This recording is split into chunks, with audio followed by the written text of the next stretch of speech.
Allez, bonjour à toutes et à tous, très heureux de vous retrouver, TL numéro 12, premier contexte qu'on va appliquer dans le dur. Aujourd'hui on parle de l'accumulation. Petit rappel donc, on a fait une émission un petit peu de présentation des structures de tendance, des choses récurrentes qui vont revenir ça et là à de multiples reprises, plus on parlera de tendance. Donc petit rappel donc de ces notions.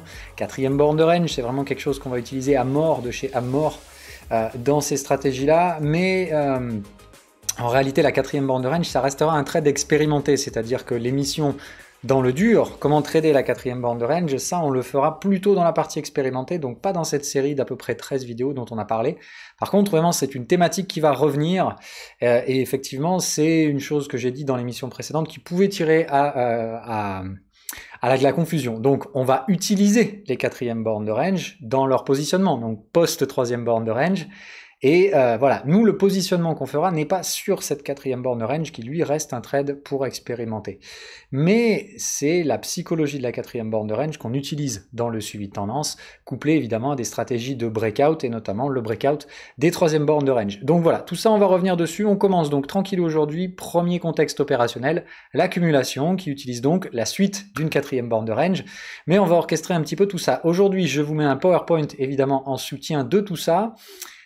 Pour la partie pédago, etc. Voilà, donc évidemment, comme on l'a fait dans la partie range, pour éviter que les émissions durent 3 plombes, je vais donc présenter les contextes ici. Là, on fait contexte plus gestion du risque au sein de la même émission, parce que je pense que ça devrait tenir en une demi-heure. Par contre, évidemment, les cas pratiques, etc. Et tout ça, je le garde évidemment à côté pour éviter d'avoir une émission trop longue.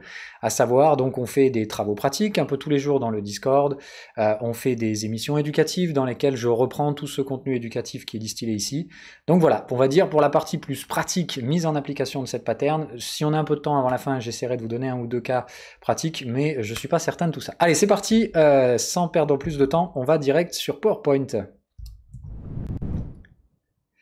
Ok, donc vous allez retrouver évidemment devant vous quelque chose que vous connaissez, donc toujours pareil, la référence de base du PDF, la structure qu'on utilise de référence pour les tendances, et donc le positionnement ici de nos stratégies. Donc comme je l'ai dit, hein, erreur de ma part dans l'émission précédente, enfin en tout cas on va dire quelque chose qui aurait pu porter à confusion. On ne traite pas, nous, les quatrièmes bornes de range, seulement les expérimentés le font, et ça, donc on traitera les stratégies spéculatives de la quatrième borne dans d'autres émissions qui viennent beaucoup plus loin dans cette série.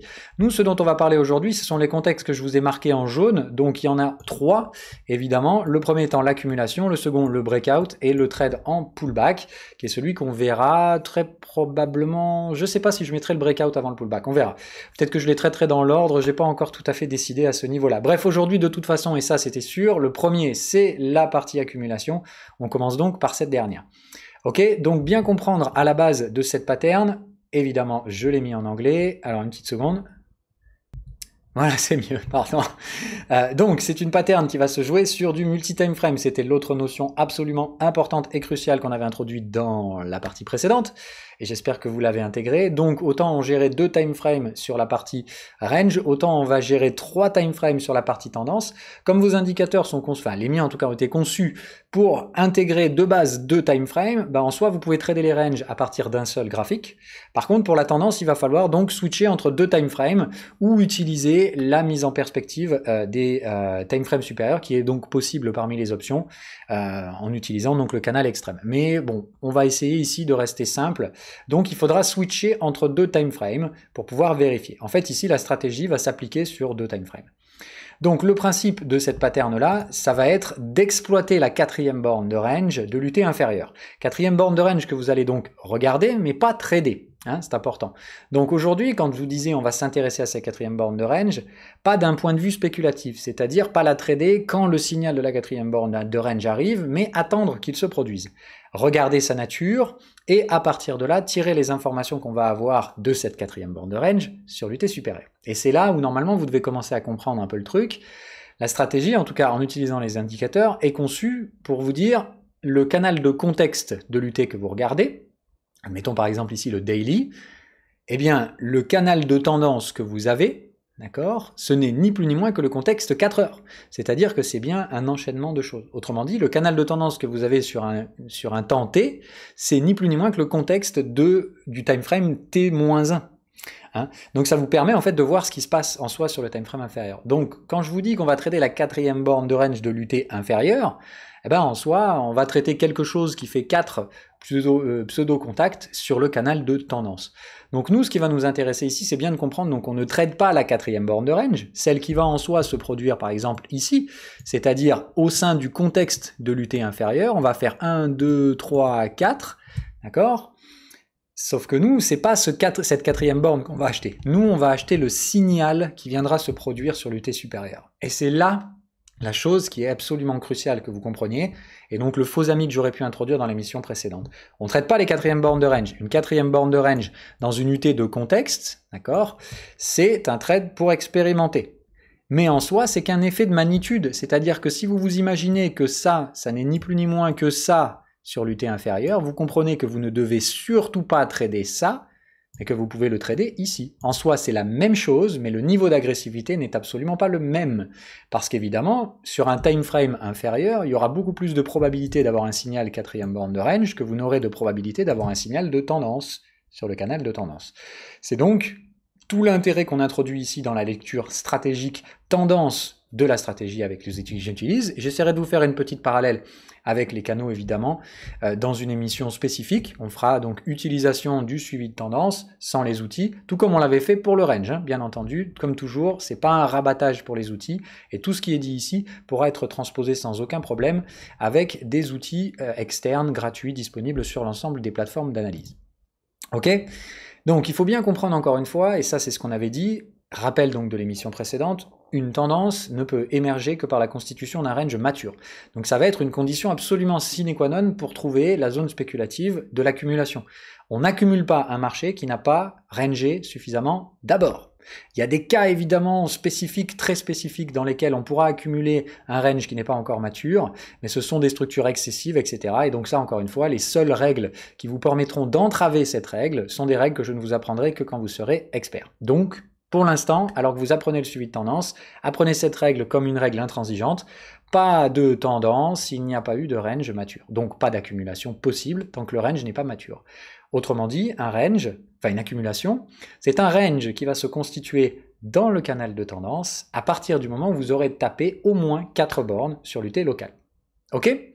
Autrement dit, si on prend donc notre cas de figure précédent, vous ne tradez pas la 4e borne de range, mais à partir du moment où vous êtes en train de la constituer, cette 4e borne, eh bien vous allez rechercher les ranges potentiels qui peuvent se produire sur l'UT inférieur, qui utilise cette même structure en 4 bornes, puisqu'on constitue donc un range mature à partir du moment où la 3e borne de range a été mise sur le graphique, qu'on a atteint la zone opposée, la borne opposée, donc la 4e borne, et après on peut en faire 5, 6, 7, etc.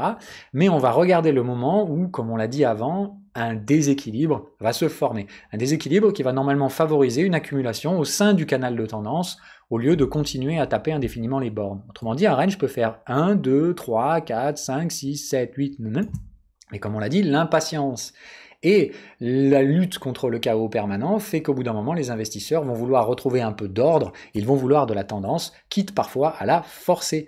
Et ça, évidemment, on va le voir donc se constituer par des déséquilibres dans la structure de demande des prix. Autrement dit, au lieu d'osciller au sein des contextes, on va commencer à osciller à plus petite échéance au sein des canaux de tendance. Et c'est ça qu'on appelle l'accumulation. Alors, ça, c'est pour la psychologie de la pattern, donc vous devez bien comprendre le principe. Donc si je schématise jusqu'ici, la psychologie et donc la zone spéculative de l'accumulation, ça vient d'une lecture multi-time frame. Il faut donc bien que sur votre UT local, le range soit mature, et il va falloir voir se constituer un range mature de degré inférieur qu'on pourra visualiser sans aucun problème en restant sur un seul graphique, puisque on va juste voir les oscillations au sein du canal de tendance, mais il faudra aller quand même sur l'UT inférieur pour vérifier la nature du signal de la 4e borne de range. Ça, ce sera pour la partie gestion du risque. Ok ?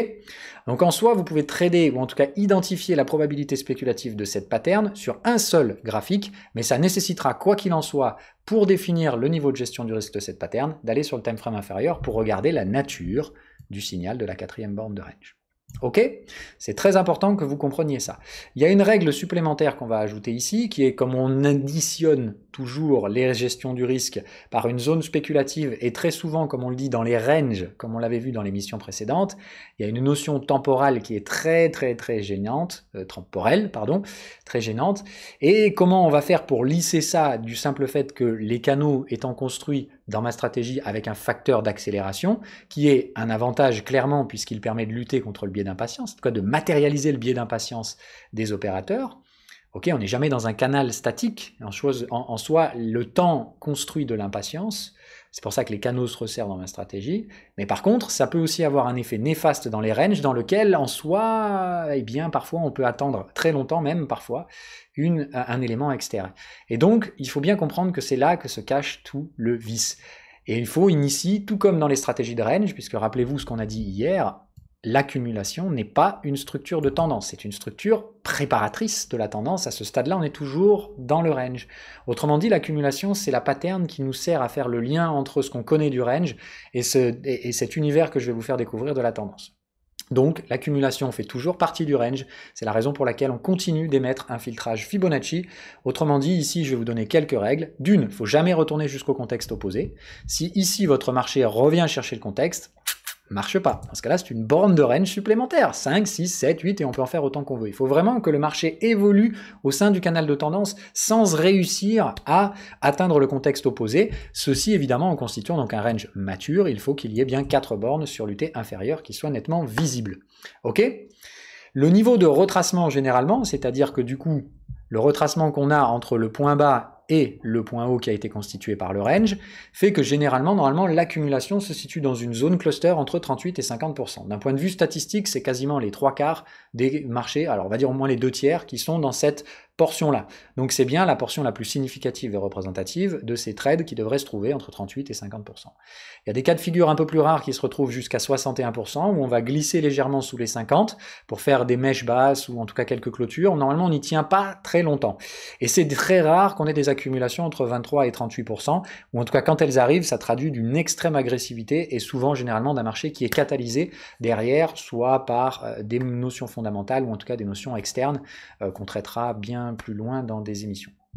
Voilà, donc si je résume, c'est la première pattern que vous connaissez, et pour être très clair, ce sera pratiquement la seule, avec le cas de figure du pullback qui aura une règle supplémentaire, mais voilà, qui se tradera sur le canal de tendance. Autrement dit, il faut bien comprendre, donc la petite nuance sur laquelle vous pourriez vous être trompé sur l'émission précédente, on ne traite pas la 4e borne de range, non. Et on ne cherche surtout pas à anticiper, d'accord, sauf si vous êtes expérimenté. C'est-à-dire que justement, l'expérimenté, lui, va trader la 4e borne de range, et ensuite aller voir ce qui se passe sur l'UT supérieur, voir si des fois ça déclencherait pas des accumulations ou des pullbacks. Mais vous, en tant que suiveur de tendance, et non pas trader expérimenté, vous devrez absolument pas faire ça. Ne tradez pas la 4e borne de range, allez simplement regarder la nature de son signal à partir du moment où vous allez voir le signal sur l'UT supérieur. Mais ce sera bien conditionné à ce signal. On parle bien ici d'un signal particulier. Si on trade sur le canal de tendance, il faut un signal de tendance. D'accord? Le signal de tendance, on va en parler juste après dans la gestion du risque. Alors, la partie suivante sur la gestion du risque, eh bien, tout comme on l'avait vu ici, il y avait 2 types de range. On avait le range neutre et le range tendanciel. Eh bien, l'accumulation, on va considérer ici également 2 sous-patterns entre guillemets. L'accumulation dans le sens de la tendance précédente et l'accumulation dans le sens inverse. Tout simplement. Autrement dit, ici, si on venait d'un marché baissier, on va avoir un range qui se forme, et à partir de la 4e borne, on peut voir une accumulation qui va se former dans le sens opposé du mouvement précédent. C'est souvent donc évidemment ce qui va confirmer le reverse. Voilà. Attention, encore une fois, c'est très compliqué de trader en reverse, et ces occurrences, le marché a souvent plus tendance à suivre le mouvement précédent qu'à le renverser. Donc là, encore une fois, d'un point de vue statistique, on est sur du 2/3, 1/3. Attention, ça ne veut pas dire que tous les marchés vont toujours dans le même sens. Ça, c'est la bêtise qu'ont la plupart du temps font certaines personnes, du trend is your friend, et si on est arrivé à la hausse dans un marché, on va en sortir à la hausse. Non, on peut tout à fait effectivement se retourner. C'est juste que d'un point de vue statistique, évidemment, il y a un petit peu plus de chances de partir dans le sens précédent que dans le sens opposé. Mais attention à ne pas, encore une fois, faire de généralité. Ici, on est sur des probabilités qui sont de l'ordre de 2 tiers, 1 tiers. Vous voulez clairement pas trader et oublier 1 tiers des probabilités dans une gestion du risque. Donc, nous, on scinde bien les deux, et soyez donc conscients que celui-là, le reverse, est un peu moins probable que celui-ci, qui est donc ni simplement l'arrivée d'un mouvement acheteur, la constitution d'un range mature, et puis l'accumulation dans le sens précédent, qui va continuer la tendance précédente. Ok ? Chacun, évidemment, va avoir une gestion du risque qui lui sera propre. La zone spéculative restera la même. C'est-à-dire que là, on n'est pas dans le cas précédent où la zone spéculative est différente. Rappelez-vous, là, on tradait sous le contexte, là, on tradait dans le contexte avec un signal de tendance. Là, dans tous les cas, on tradera sur le canal de tendance, absolument jamais dans le contexte, puisque ça fait partie des règles de base, et toujours avec un signal de tendance. D'accord ?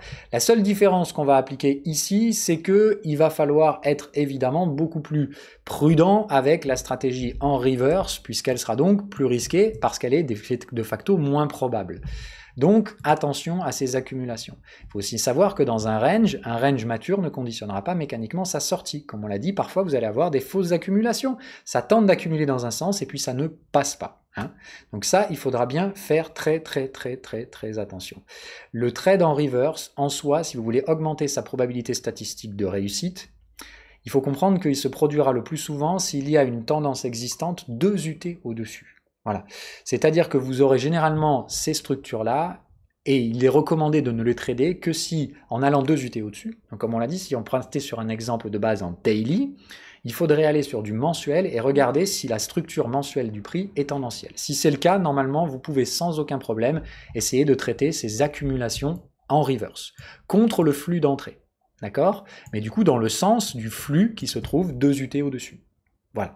Sinon, évidemment, il y aura une règle très simple. En cas de doute, on ne trade pas dans le sens contraire du mouvement précédent. Dans ce cas-là, vous allez dire, ok, il y a quand même 60% de chances que ça parte dans le sens précédent. J'arrive pas trop à trouver une récurrence qui me permettrait de réduire cette statistique. Ne sachant pas, je vais donc favoriser le plus probable. Et dans ce cas-là, vous ne tradez tout simplement pas les accumulations en reverse. Et si elles se produisent, vous n'en profitez pas, c'est pas grave. Ça ne vous empêchera pas de trader le breakout, qui est donc la structure de sortie de l'accumulation et d'matérialisation du début de la tendance, ce point de bascule dont on parlera dans l'émission suivante. Ok, maintenant on parle de la gestion du risque. La dernière partie, en gros, dans un point de vue un peu opérationnel, comment on fait sa gestion du risque, rentrer en position, et évidemment, comment on gère le risque une fois la position ouverte de cette pattern. Alors, ça va se constituer comme toujours avec les mêmes vocabulaires. Une pattern, c'est une zone spéculative, un type de signal qui doit correspondre à cette zone spéculative. On ne fait pas n'importe quoi dans n'importe quelle zone, d'accord ? Et ça se fait toujours de la même façon. On identifie un contexte probable, on attend que la zone spéculative se matérialise. Une fois qu'elle se matérialise, on attend un signal. Signal se produit soit parfaitement, soit partiellement, et évidemment, on attend toujours un niveau et une qualité minimale, c'est-à-dire qu'il y a un niveau sous lequel la gestion du risque n'est pas suffisante pour rentrer dans la pattern, et évidemment, le signal parfait, c'est-à-dire le signal académique, ne sera pas toujours là. Donc il va falloir apprendre avec l'apprentissage de la gestion du risque à compenser certains éléments. Bref, ça c'est une chose dont on parlera dans des émissions plus pratiques, comment on peut éventuellement considérer le traitement d'un signal partiel, mais à partir et en dessous de quel niveau par contre on ne rentre absolument en aucun cas de figure. Ok, donc nous, la pattern ici, qui est donc l'accumulation, se produit sur le canal de tendance, on résume, a besoin d'un signal de type tendance, et le signal de type tendance, c'est pas compliqué, ça veut dire il faut qu'il y ait une pattern de type couleur sur momentum, sinon on ne rentre pas. Ok, jusque-là, c'est quand même relativement simple. C'est donc, il nous faut absolument un signal de tendance. Un signal de tendance, comme je dis, donc un code couleur. Ici, vous allez me dire, mais attends, c'est quoi cette histoire-là? Tu nous prends un cas de figure, il n'y a pas de signal bleu, là, il y a quoi sur le momentum? Il n'y a rien du tout. Et je vous rappelle encore une fois que les indicateurs, momentum compris, n'est pas un truc magique qui lit le futur, mais bien au contraire, un algorithme qui a ses propres imperfections, et là, en l'occurrence, il ne détecte pas la pattern que vous devez pourtant arriver à voir, qui est que ici on a quand même affaire à une vilaine divergence haussière cachée, qui est justement une pattern de tendance. Voilà. Donc la divergence cachée étant une pattern précurseur d'émergence d'une tendance, ou une pattern de suivi de tendance, c'est une pattern bleue, et elle peut donc être utilisée en suivi de tendance. Autrement dit, ici, il faut quand même vous sortir un petit peu le doigt et vous dire « Ah, il n'y a pas la pattern, mais pourtant je la vois quand même ». Alors, peut-être que l'algo n'est peut-être pas si parfait. L'élément par contre dont vous avez besoin absolument, c'est ce petit triangle ici. Et donc ce petit triangle qu'on va utiliser pour valider un renversement de prix. Alors pour tous ceux évidemment qui n'utilisent pas les algos, il y a plein d'alternatives ici. Vous pouvez utiliser tout type de confirmation, comme par exemple le franchissement de moyenne mobile relativement courte, des structures de chandelier japonais. Bref, il faut ici quelque chose qui ne soit pas lié au momentum, qui soit lié purement à la réaction du prix. Et donc il faut bien comprendre que nous, ce qu'on va rechercher, c'est donc une situation de momentum précurseur de tendance. Les divergences cachées sont un cas. La survente ou le surachat alors qu'on constitue un creux ascendant, tout ce genre de trucs sont des éléments évidemment qui sont assez favorables à normalement des éléments précurseurs de tendance. À vous de trouver vos propres patterns bien entendu. Utilisez un élément de confirmation sur le mouvement du prix, comme je dis, chandelier japonais, cassure de moyenne mobile, court terme, etc. Trouvez votre propre sauce. Les possibilités ici sont extrêmement nombreuses, mais ces éléments de signal plus confirmation sont absolument nécessaires pour utiliser de manière rationnelle ces choses-là. Donc ici, rentrez en position à partir du moment où ce triangle est clôturé. C'est donc comme ça qu'on va faire. La deuxième question qu'on se pose dans la partie gestion du risque, où est-ce qu'on met l'invalidation? Qu'est-ce qu'on fait? Comment on définit la taille de position par rapport au stop loss? Donc ici, il faut bien comprendre que avant même de définir la taille de position, il faut savoir où on l'invalide. Donc, comme encore une fois, la taille de la position dépend du risque ratio-rendement de la stratégie, mais encore une fois, faut-il savoir définir le risque et le rendement. Donc le risque, c'est très facile. Moi, en tout cas, ce que je vous recommande ici, c'est de pas trop vous calculer des choses très irrationnelles, de dire « Ah, il faudrait que je place là ou là », mais d'utiliser une règle toujours très simple, la règle pour moi du canal de tendance, qui est de dire « Prenez pour référence la taille moyenne de votre canal de tendance dernièrement ». Autrement dit, vous prenez la taille entre ça et ça vous donne un ordre de grandeur de la taille du stop loss à utiliser, en tout cas d'un stop loss dont la taille sera plus ou moins rationnelle. Ok ? Il y a une autre règle que vous pouvez utiliser, c'est de vous placer évidemment sous le point bas de la borne précédente. Dans le cas d'une accumulation acheteuse, point haut précédent. Hein, voilà. Donc là, en l'occurrence, là, c'est la borne qu'on vient de faire. Donc là, ici, une 5e borne. On se placerait sous la 4e borne, à peu près, comme zone de stop loss. Ici, on a un cas de figure où la taille du canal de tendance fait à peu près l'équivalent de la 4e borne. Donc on placera le stop loss, évidemment, ici. Et on va évidemment, donc, à partir du moment où la perte potentielle est calculée, en taille sur l'actif, eh ben on va se poser la question du rendement. Alors comme là, évidemment, on a affaire à une stratégie en suivi de tendance, l'objectif, ça va être de garder cette position un maximum au sein de la tendance. Donc d'essayer d'en garder une portion relativement significative, pas tout de suite TP 50%, et etc., mais d'essayer donc de sécuriser la position et de la conserver le plus longtemps possible. Il faut bien comprendre que les accumulations et tous les trades de suivi de tendance, évidemment, ont un risque qui leur est associé, mais ils ont surtout un rendement assez colossal. C'est pour ça qu'en général, en suivi de tendance, on utilise des petites tailles de position. On va essayer de profiter de l'exceptionnel ratio risque-rendement, et plus on va trader de manière... et la multiplication de ces trades. Voilà. En fait, ce qui rapporte de l'argent dans une tendance, c'est pas de prendre des grosses tailles de position immédiatement, mais bien d'enchaîner plusieurs tailles de position relativement modérées pour prendre un risque faible à l'instant T, mais à partir du moment où les positions se valident, on les garde ouvertes au maximum pour essayer d'aller le plus loin possible. Autrement dit, par rapport à la gestion du risque qui avait été faite dans les ranges, où là, au contraire, on essaye de sécuriser au plus vite le gain qui peut être fait, selon les différentes psychologies. Je vous invite encore une fois à vous référer au manuel PDF qui vous donnait différents exemples, plus ou moins protectionnistes ou agressifs en fonction de votre psycho. Et là, ça va être la même chose, sauf qu'il va falloir aborder le plus possible des stratégies ici et des profils agressifs. Garder un maximum de la position ouverte. Et évidemment, ce risque qu'on prend sur le fait de garder la position ouverte, on le compense par la taille de la position qui va être réduite. Ok ? Donc ici, on sait qu'en général, sur du suivi de tendance, je vous donne des ordres de grandeur sur une accumulation, le ratio risque-rendement, d'accord, est de l'ordre de 1 pour 5. Voilà. Ce qui est relativement conséquent. Ce qui veut donc dire qu'évidemment ici, on va pas du coup se dire « Oh putain, je peux gagner 5 fois plus que ce que je risque, je vais te mettre des bourrinages de position, c'est fantastique. » Non, parce qu'encore une fois, les accumulations sont aussi piégeuses et un ratio risque-rendement de 1 sur 5 fait que la probabilité de succès n'est clairement pas toujours de l'ordre de 1 pour 5. plus on a une stratégie avec un ratio risque-rendement élevé, plus la probabilité de succès est succinctement dégradée. Donc ici, on va faire des petits risques sur la taille de position et on va surtout essayer de sécuriser la position le plus vite possible pour que la perte potentielle soit rapidement nulle et qu'en fait, tout simplement, on passe d'un truc 1 pour 5 à 0 pour 5. Et derrière, soit le gain arrive et c'est cool, soit tout simplement, en tout cas, la perte n'est plus possible. Ok, donc on va ici utiliser une protection du capital, non pas à rechercher à se projeter immédiatement sur un gain le plus vite possible, mais juste à protéger la position. Autrement dit, l'objectif, c'est d'atteindre le break-even le plus vite possible. Voilà. Et donc la taille de position ici restera plus ou moins modérée. Si votre espérance de gain est d'un ratio 1 pour 5, vous comprenez bien qu'il ne faudra pas risquer plus d'1% de capital dans une stratégie en suivi de tendance, et particulièrement donc sur une accumulation. Donc l'ordre de grandeur à peu près de la taille de capital sur une accumulation, ça reste 1,5% à peu près. Ok, pas plus que ça. Et en tout cas, essayez de ne pas aller au-delà de tout ça.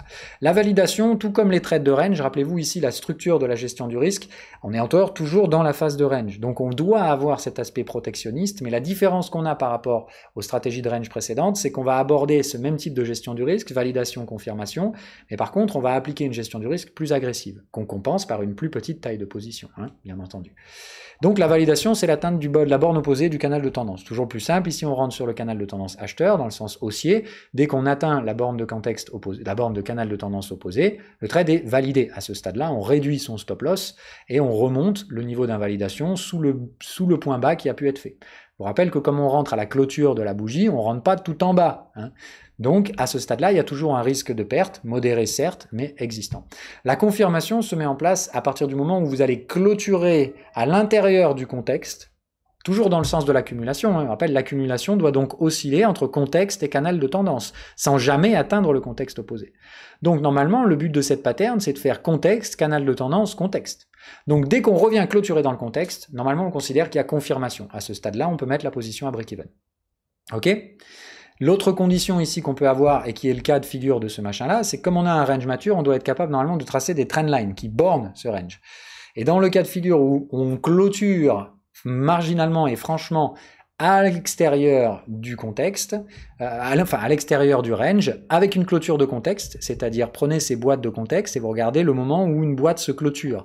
Si vous arrivez à tenir une clôture de contexte à l'extérieur de la structure de range, vous pouvez considérer ça comme confirmé.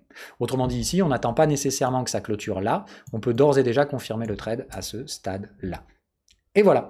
Donc ici, autrement dit, on rentre, on est validé, il y a un petit pullback qui revient se mettre en place.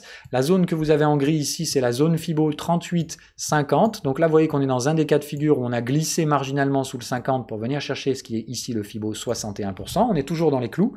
Ok, on voit que le débordement est vraiment très marginal et très court terme.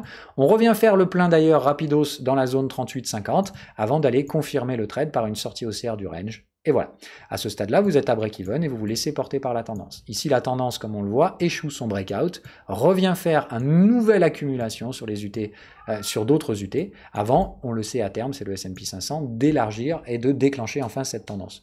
Mais normalement, votre gestion du risque peu agressive, et le fait que vous ne cherchez pas à remonter le stop loss tous les 4 matins, mais de le laisser le plus longtemps possible à break-even, vous procurera ce gain beaucoup plus tard dans le temps, bien entendu. Et là, en l'occurrence, pour le coup du S&P 500, le ratio risque-rendement du trade à la fin a été de bien plus que 1 pour 5. Il s'agit effectivement d'un rendement moyen. Il y en a parfois où vous allez gagner 10-15 fois le risque initial. Il y en a évidemment où très rapidement la tendance va s'avorter et vous allez perdre l'intégralité du gain. Il s'agit bien donc d'une moyenne. Ok ? Et bien comprendre qu'une moyenne n'intervient que par la multiplicité de l'opération de trading. C'est-à-dire que ce ratio risque-rendement d'1 pour 5, vous ne l'aurez peut-être pas sur vos 4 premiers trades, mais vous l'aurez de manière globale sur une centaine d'accumulations. Voilà. Donc ça reste des trades très profitables, qui ont un ratio risque-rendement conditionné à être très élevé dans la moyenne, évidemment à une probabilité de réussite qui n'est pas si grande que ça, d'accord, puisqu'il y aura beaucoup de ces accumulations qui vont être stoppées à break-even, mais en soi, globalement, plus vous les tradez, plus ces trades rapportent de l'argent parce qu'ils ont un ratio rendement moyen d'1 pour 5 et une probabilité de réussite de l'ordre de 50%. Donc 50% pour 1 pour 5, vous comprenez très bien que ces accumulations sont des rendements très très intéressants pour un portefeuille, encore faut-il respecter les règles correctement. On parle ici quand même d'une dernière petite chose avant de partir en conclusion. les signaux d'invalidation potentielle, c'est-à-dire si votre trade se déclenche et qu'avant d'atteindre la validation ou la confirmation, d'autres éléments viennent à détériorer la capacité de ce marché de confirmer son trade. C'est-à-dire l'atteinte du contexte opposé. C'est-à-dire si vous rentrez ici et que ça broute et on vient chercher le contexte, pas très bon signe. Même si on ne prend pas votre stop loss, ça sent en général déjà un peu mauvais. Ça ne veut pas dire qu'il faut couper, ça veut juste dire que, voilà, en tout cas, ça se passe un peu moins bien que prévu. Si vous avez des clôtures qui se mettent en place au-delà de 61% de retracement, pareil, en général, ça sent pas génialement bon. Hein, voilà. Et un autre élément technique qu'on pourra utiliser ici, ce sont des clôtures de contexte, d'accord? Donc clôture des canaux, enfin des bornes de contexte, sous la moyenne 20. Et ça, on reviendra et on reparlera de cette moyenne 20, notamment dans les TP de suivi de tendance, parce qu'elle est très utile. Donc voilà, c'est un autre élément que vous pouvez utiliser. Donc là, en l'occurrence, hein, vous voyez qu'on est venu clôturer cette boîte de contexte ici, c'est-à-dire que même si on est venu faire le pli sous la moyenne 20, on est revenu clôturer au-dessus, avant la boîte de contexte, qui donc ici n'est pas un cas ou un signe potentiel d'invalidation, en tout cas dire que les choses se passent moins bien que prévu. Ici donc tout se passe bien, en soi on a vraiment des attaques baissières qui sont rapidement vues comme des opportunités, les clôtures n'arrivent pas à se maintenir sous la moyenne 20, ce qui permet derrière de confirmer ce trade. Ok, l'objectif comme on en a parlé, garder en suivi de tendance aussi longtemps que possible, jusqu'au trade de pullback qu'on verra bien après, bien évidemment. Donc là ici, le problème dans la gestion de cette stratégie, le problème psychologique qu'on traitera dans une émission psychologique, c'est le biais d'impatience, qui ne va pas se mettre en place ici au déclenchement du trade, mais qui pourra se mettre en place dans la gestion et le suivi de la position. Autrement dit, ici, si au bout d'un moment vous dites « Ah non, sur les 3 dernières accumulations, je me suis toujours fait péter le stop loss à break-even, putain, cette fois je gagne 400 balles, je vais les récupérer. » Eh ben non, c'est justement la fois où vous allez récupérer les 400 balles que ça en aurait procuré 2005. Voilà. Donc c'est exactement dans ce cas de figure-là où il faudra donc gérer la psychologie, mais d'un point de vue un petit peu plus différent que ce qu'on a vu dans le biais d'impatience précédent. Donc on refera une émission ici sur le biais d'impatience en suivi de tendance, une stratégie donc, enfin une gestion un peu psychologique. Ok, donc bien comprendre donc la stratégie et le suivi de ce truc-là. Vous avez tous les éléments, on passe en conclusion. Ok, donc si je résume, les éléments stratégiques absolument clés à comprendre dans cette pattern sont le fait que c'est la première pattern que vous allez trader sur le canal de tendance. Alors, je vous rassure, ce sera aussi la seule. Donc, il n'y a pas trop de problème à ce niveau-là. Retenez juste que donc l'accumulation et le pullback dans certains cas de figure sont des patterns qui peuvent se trader sur le canal de tendance, mais elles requièrent un signal de type tendance. On ne fait pas mumuse avec des signaux de type range. Il y a certains cas de figure qui permettent d'altérer ce truc-là, mais on verra ça dans des émissions plus appliquées de la gestion du risque. Encore une fois, ici, on pose les bases. Je vous apprends la structure, la zone spéculative, la façon de gérer le risque, la gestion du risque avec un grand G majuscule. On voit ça dans des émissions pratiques au jour le jour. Si vous imaginez que je vous apprends la gestion du risque en une série de vidéos qui dure une demi-heure, non, c'est pas comme ça que ça marche. La gestion du risque, ça s'apprend sur le terrain. Ça veut dire apprendre des règles, apprendre un cadre et apprendre des règles qui permettent de moduler certaines des bornes de ce cadre sans repousser toutes les bornes et faire n'importe quoi. Hein.